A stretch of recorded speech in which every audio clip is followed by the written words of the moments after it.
Karang Najit United FC kalayo banra ikanam ladu ha kami kalya sit Lake Arhajar Arpulai da kaba penlim ya ka kli mauli youth club kawai lanot ha ka final ka balapan long ha ka SSA Stadium ya ka goal na ka benta Karang Najit latap ha ka minit ka bakandai da wan lam suk nong klau ka balapan long yakin nong kersan jong kani ka club bahkan risa kemen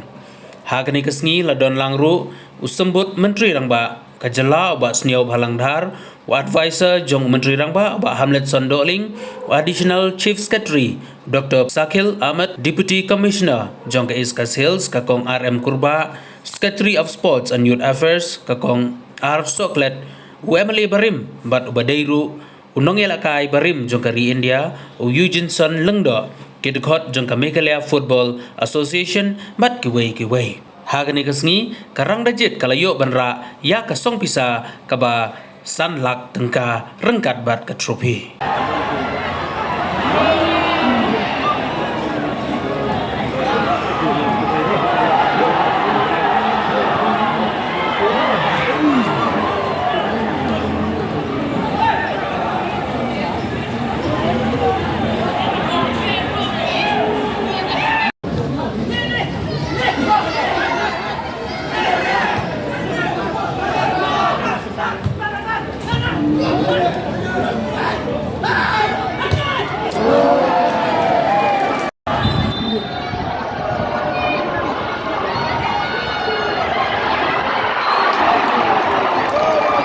为你们啥特点？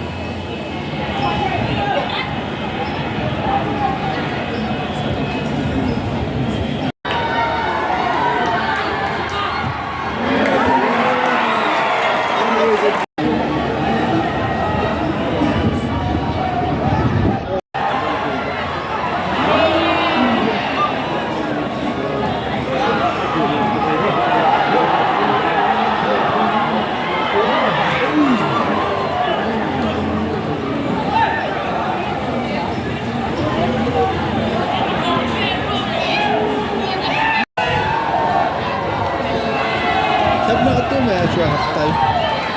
Ang subang nalit siya ay di sa Joe